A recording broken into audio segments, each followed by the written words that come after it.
Bienvenue à cette présentation sur le neuromouvement pédiatrique. Si vous êtes là, c'est probablement parce que, comme moi, vous avez cherché un moyen d'aider votre enfant à se développer, à grandir, à maximiser son potentiel d'apprentissage. Alors, donc, je suis ravie de pouvoir vous expliquer un petit peu de quoi il s'agit dans cette méthode. Cette méthode, elle n'est pas nouvelle, elle date des années déjà 40-50. Elle a été d'abord découverte par Dr Feldenkrais, qui lui-même a réussi à se remettre d'une grave blessure, c'était un judoka, en faisant des explorations avec le mouvement. Et donc de là est parti tout un corpus de recherche, tout un corpus de pratiques basé sur le mouvement et basé sur le principe que, à la base, dans tous les aspects de notre vie, que ce soit de la physiologie, que ce soit de la parole, de la pensée, des émotions, le mouvement est une composante essentielle de notre vie. Alors, quelques mots sur moi. Donc, je m'appelle Joanna Talafré, je suis praticienne en neuromouvement et autres. J'ai beaucoup suivi de formations au cours des dernières années. Je travaille à partir de Montréal, mon bureau est situé à Montréal et je fais très régulièrement des excursions en France pour faire des intensifs de neuromouvement avec des enfants ou avec des adultes d'ailleurs en situation de handicap. Parmi les différentes formations que j'ai suivies, en ce moment, je travaille fort pour terminer ma certification en tant que psychopraticienne, donc thérapeute en relation d'aide ici au Québec. Je suis aussi formée en neurosciences appliquées. Bon, à la base, j'ai une maîtrise en sciences. La formation en neuromouvement, je l'ai complétée déjà en 2021-2022, donc en plein milieu de la Covid. Et aujourd'hui, je travaille auprès d'enfants à besoins particuliers et d'adultes qui ressentaient des douleurs chroniques et de l'anxiété. Alors donc le neuromouvement, à la base, c'est une approche éducative qui vise à augmenter la capacité du cerveau à changer, à développer des nouvelles connexions et donc à apprendre. Donc c'est pas une approche thérapeutique qui vise à réparer ou à corriger quelque chose, c'est bien une approche éducative qui se base sur la capacité du cerveau inhérente à changer, à se remodeler, c'est ce qu'on appelle la neuroplasticité, n'est-ce pas? Et qui est à la base de tout apprentissage. Tout apprentissage nécessite une restructuration au niveau du cerveau. Donc c'est une approche globale de la personne, mais qui utilise le mouvement sous toutes ses formes, à la fois physiologiques, internes, etc., pour informer le cerveau. Voilà. Elle est inspirée par les neurosciences, elle est remplie par les neurosciences. Comme je vous dis, cette méthode date déjà des années 40-50, mais au fur et à mesure qu'on apprend sur le fonctionnement du cerveau, plus cette méthode trouve ses racines ou trouve ses preuves dans le corpus scientifique des neurosciences modernes. Alors comment ça marche ? Eh bien, d'abord, le cerveau utilise le mouvement pour s'organiser. Tout le développement du cerveau au niveau des premières années d'existence, c'est un mouvement de raffinement et de structuration et de restructuration progressive.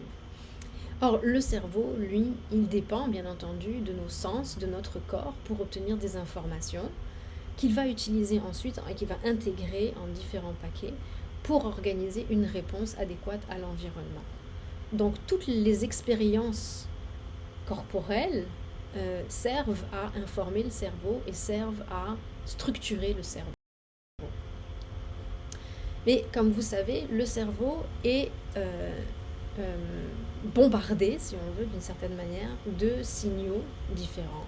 On est sans arrêt exposé à des milliers de signaux sensoriels qu'on doit normalement filtrer un petit peu, trier et organiser dans un tout qui a un certain sens pour nous, pour notre système nerveux, pour qu'on puisse détecter quelle est la réponse à apporter. Donc, est-ce qu'on perçoit une menace? Est-ce qu'on perçoit une nourriture? Est-ce qu'on perçoit une relation sociale?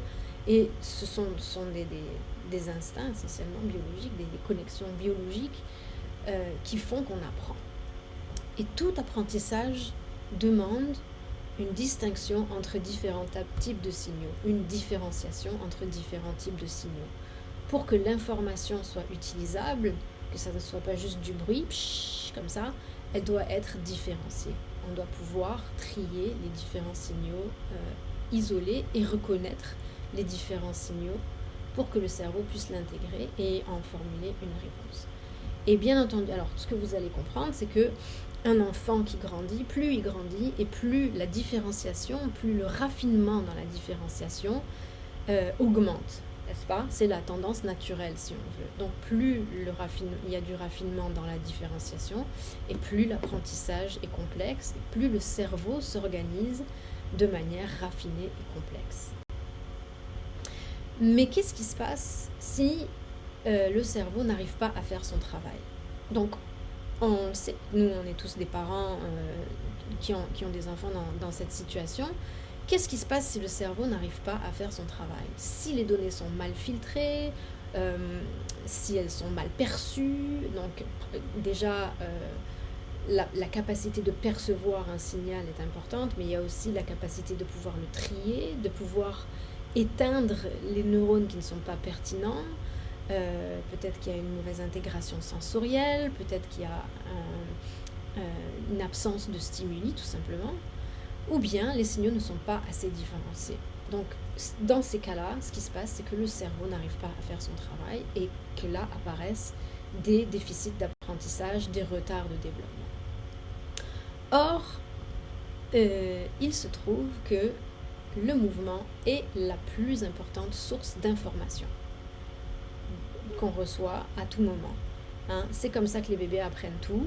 C'est comme ça que tout être humain fait la première expérience du monde, c'est le mouvement. N'est-ce pas? Comme vous voyez sur la photo ici, ce bébé-là, il bouge et à chaque mouvement, son cerveau reçoit des informations sur la température de l'air, la friction, l'orientation de sa tête, le poids de ses jambes, je sais pas, le sentiment de son dos sur la table, etc. Toutes ces myriades d'informations, elles s'intègrent progressivement dans le cerveau pour fabriquer un apprentissage. Et d'ailleurs, si je peux me permettre de revenir en arrière, je ne peux pas. D'ailleurs, c'est un petit peu par approximation et par erreur qu'un enfant finit par apprendre qu'en levant son bras d'une certaine manière et sa jambe comme ça, il va finir par se retourner. Donc, les premières expériences qu'un enfant fait, nourrissent le cerveau et nourrissent les schémas d'organisation à l'intérieur du cerveau, qui vont ensuite lui permettre de continuer ses apprentissages et d'augmenter. Alors le neuromouvement utilise des schémas de mouvement qui sont variés, très subtils, souvent très fins, très petits, pour augmenter l'apport d'informations au cerveau et ainsi nourrir ce processus de différenciation, n'est-ce pas? Tant qu'on n'est pas conscient de ce qu'on fait, tant qu'on n'est pas conscient de ce qui se passe à l'intérieur de notre corps, on ne peut pas apprendre à utiliser notre corps ou utiliser notre cerveau de la bonne manière. Donc le neuromouvement utilise le mouvement pour faire ça. Donc il y a 9 principes essentiels du neuromouvement. Le premier, c'est, comme je vous dis, le mouvement avec attention. C'est-à-dire que ce n'est pas des mouvements qui sont répétitifs, ni des mouvements qui sont automatiques, n'est-ce pas, ou qu'on fait par mémoire musculaire, entre guillemets. Donc si jamais vous voyez, par exemple, dans certaines thérapies, on fait beaucoup de répétitions. Pour nous, ça, c'est une manière, en fait, d'éteindre le cerveau. Parce qu'au bout d'un certain moment, le cerveau, à force de recevoir le même signal, il éteint les neurones, ça ne l'intéresse plus, ce n'est plus pertinent. Donc nous, on fait du mouvement, des petits mouvements, avec beaucoup d'attention, en essayant de nourrir la connexion de l'enfant, du cerveau, à soi-même. Donc c'est vraiment porter l'attention de soi-même à son propre mouvement, à ce qui se passe dans son corps. Et ce qui nous permet de nourrir ça, c'est l'ingrédient principal, c'est la lenteur. Donc, il n'y a que dans la lenteur qu'on peut apprendre quoi que ce soit de nouveau. Si on va trop vite, on répète nos schémas neuronaux habituels. En fait, si vous regardez bien le système nerveux de votre enfant ou le vôtre même, c'est que quand vous êtes pressé, vous allez faire plus vite, vous allez faire des choses plus grossières, par exemple. Vous allez avoir tendance à oublier des choses. Si vous êtes stressé, c'est la même chose. À chaque niveau de stress, à chaque fois qu'un enfant est stressé ou fatigué ou n'importe quoi, le cerveau a tendance à régresser vers les chemins neuronaux qu'il connaît le mieux. Okay. Donc la lenteur, ce que ça permet, c'est que ça permet à la fois de calmer le système nerveux, d'enlever la pression de l'apprentissage, d'attirer l'attention, de créer de la place pour justement cette attention au mouvement et de créer des opportunités pour la variation. Donc, évidemment, si je vous dis levez votre bras et que vous levez votre bras très vite, vous n'avez pas eu le temps de porter attention à tout ce qui se passe entre le moment où votre main lève.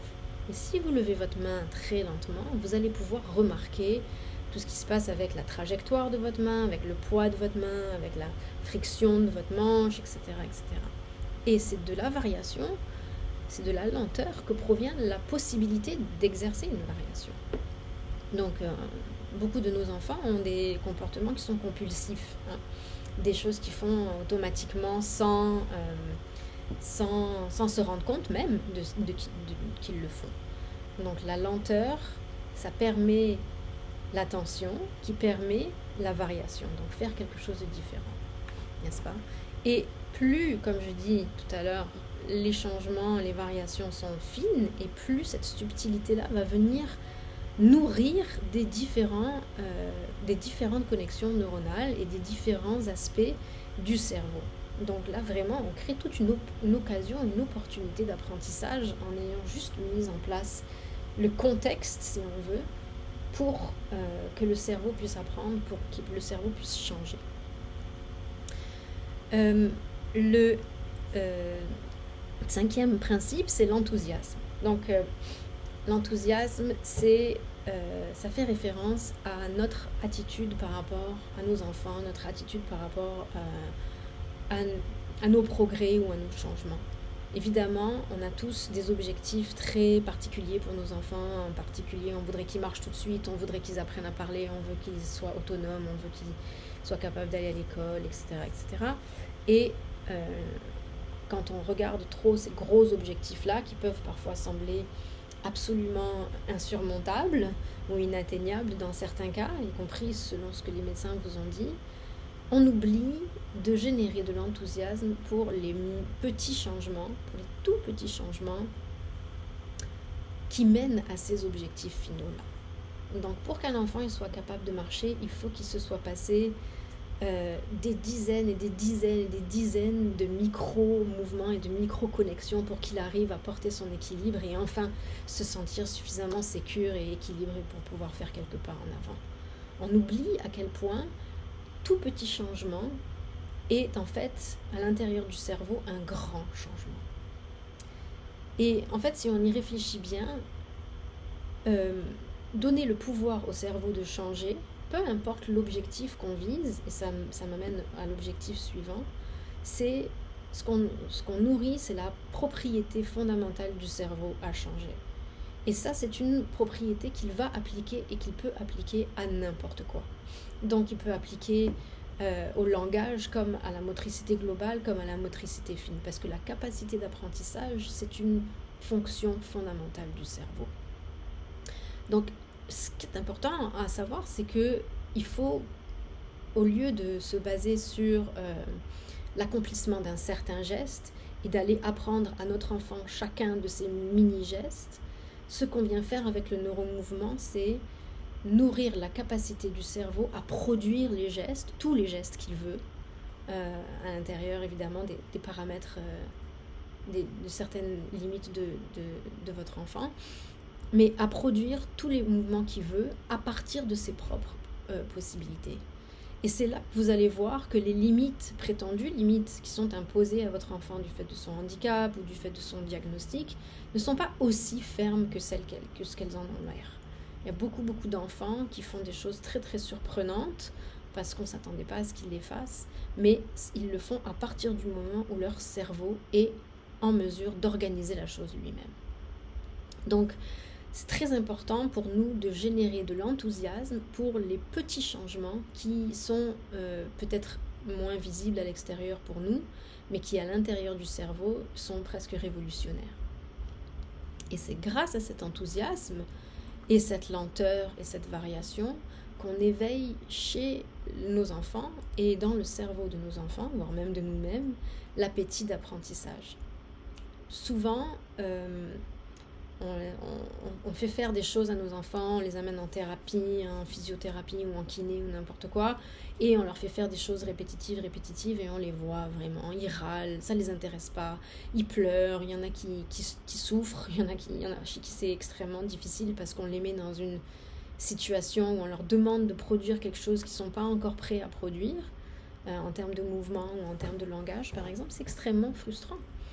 Mais à partir du moment où on réussit à alimenter cet appétit d'apprentissage interne qui est autologue, et bien à ce moment-là, le cerveau s'éveille, les apprentissages viennent immédiatement en cascade et avec facilité pour nos enfants.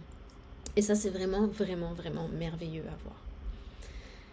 Les deux prochains principes sont à voir avec l'imagination et la pleine conscience. Qu'on a dit la pleine conscience, c'est pas tout à fait de la méditation, mais on va dire la prise de conscience. Okay, et le fait que, par exemple, il y a des enfants qui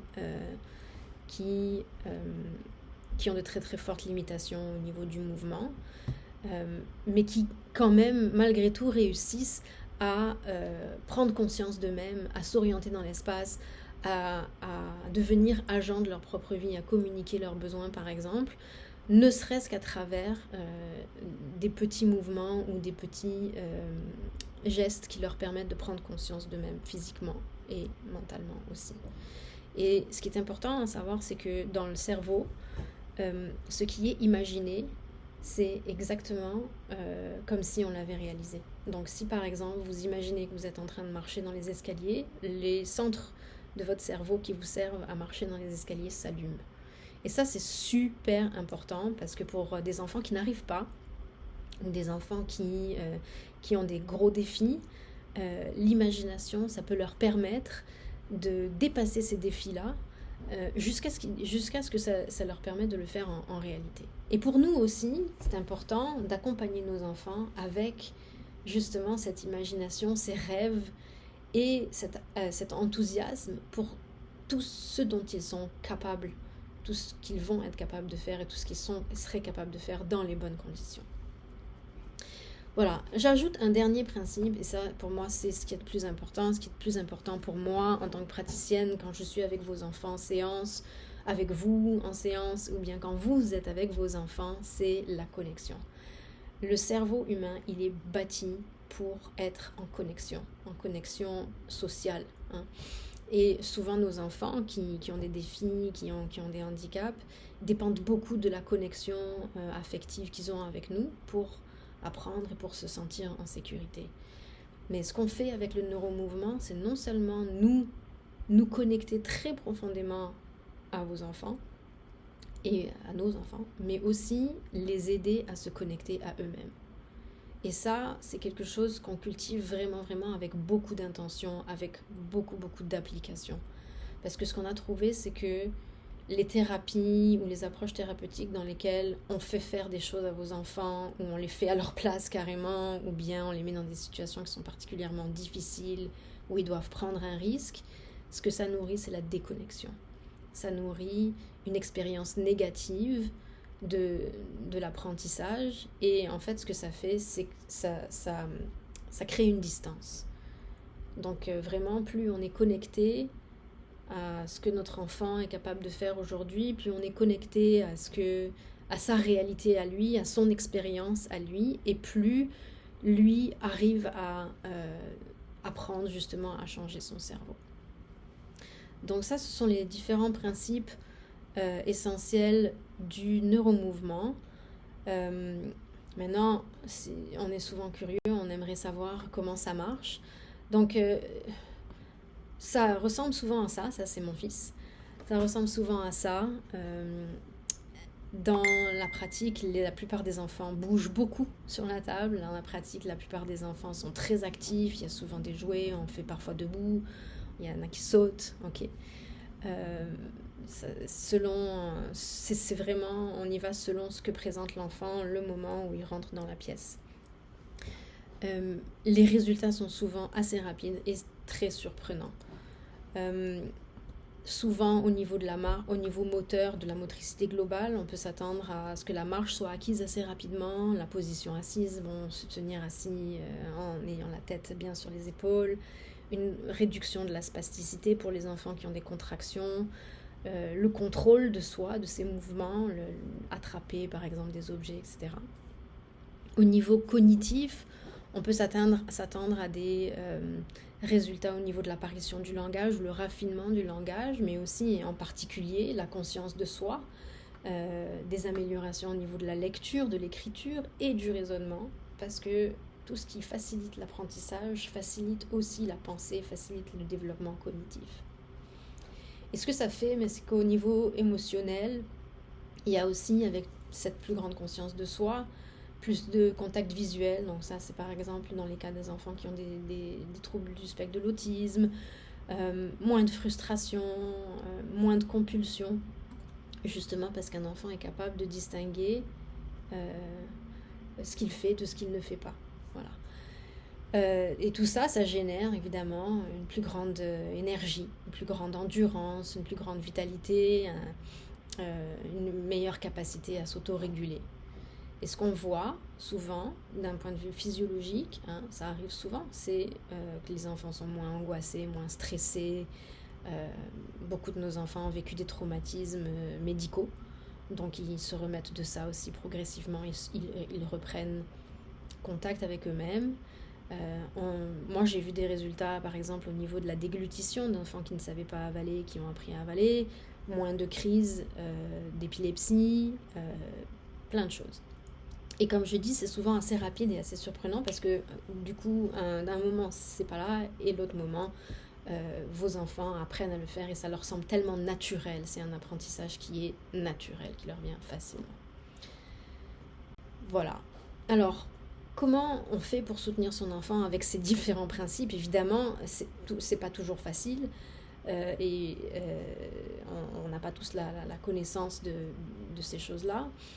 Donc, on peut déjà commencer par faire des leçons de mouvement en personne avec un praticien. Donc, les leçons, ça s'organise soit en leçons individuelles, une fois par semaine par exemple, ou bien ce qui est encore mieux, c'est de faire des intensives.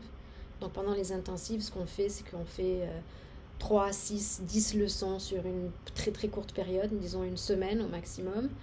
Et pendant toute cette période-là, on donne beaucoup d'informations au cerveau de l'enfant pour que lui, il puisse accélérer ses apprentissages. Un cerveau d'enfant, c'est extrêmement plastique, ils ont très très soif d'apprentissage, donc c'est là que vraiment on voit des énormes résultats, on voit beaucoup de résultats après une intensive. Et ensuite, on laisse passer une certaine période de temps pour que ces résultats-là s'intègrent dans la vie quotidienne et fassent partie du nouvel état, de la nouvelle personne de votre enfant. Et l'autre manière que je propose, c'est pour ceux qui ne sont pas en mesure de suivre des leçons de neuromouvement en personne, soit parce que vous êtes dans un autre pays ou bien parce que question de disponibilité, c'est un coaching de parents en ligne. Donc j'ai un groupe de parents à travers lequel je livre tous les mois des idées, des outils, on fait des appels, on peut discuter des questions qui sont pertinentes pour nos enfants et vous recevez des suggestions et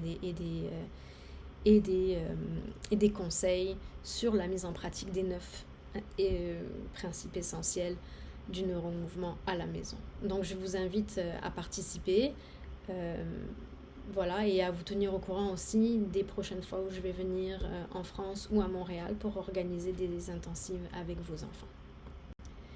Voilà, alors s'il y a des questions ou des commentaires, je suis toujours disponible pour y répondre.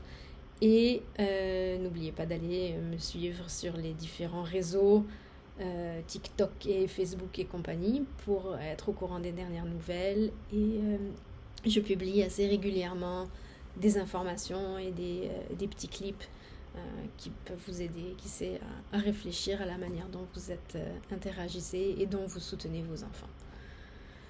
Voilà, je vous remercie et maintenant je vais ouvrir la porte aux questions et aux discussions pour ceux qui ont des questions particulières à me poser. Merci beaucoup de votre écoute.